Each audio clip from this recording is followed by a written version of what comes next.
معزز ناظرین، السلام علیکم۔ اردو پیارا چینل میں خوش آمدید۔ آج ہم سیکھیں گے وہ الفاظ جو مذکر اور مؤنث بولے جاتے ہیں۔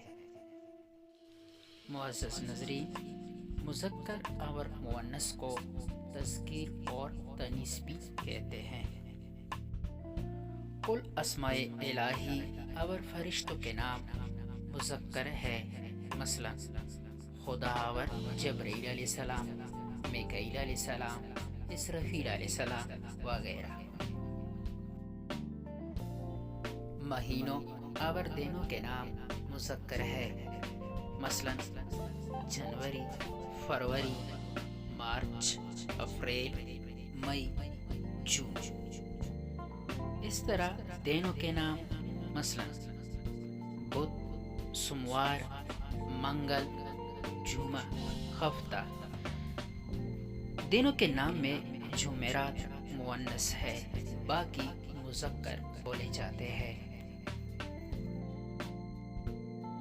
کسی قوم یا جماعت کے لیے نام یا لقب محسوس ہو مذکر ہوتے ہیں، مثلا مسلمان، ہندی، عیسائی، شیعہ، سنی وغیرہ۔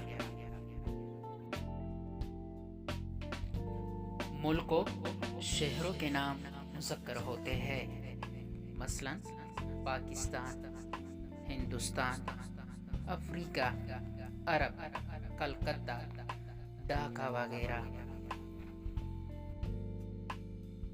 تمام سیاروں کے نام مذکر ہوتے ہیں، مثلا زحل، مریخ، مگر کچھ مؤنث بولے جاتے ہیں، جیسے زمین، زہرہ، نحید اور مشتری۔ مختلف یہ ہے۔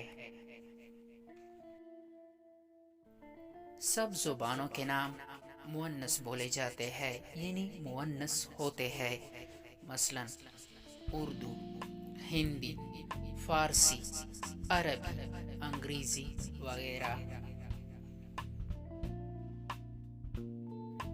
تمام دھاتوں کے نام مذکر بولے جاتے ہیں، یعنی مذکر ہوتے ہیں، مثلا پیتل، سونا، تانبا، مگر ان میں چاندی مؤنث ہے۔ ذیل اسماء مذکر بولے جاتے ہیں، یعنی مذکر ہوتے ہیں، مثلا قلم، اخبار، مزاج، تار، دہی، دودھ، مرہم، جاگ، مرض، ماضی وغیرہ۔ درج ذیل اسماء مؤنث بولے جاتے ہیں، مثلا گیند، ناک، چھت، معراج، راکھ، پتنگ، آواز، ڈکار، جامن، شراب، شربت وغیرہ۔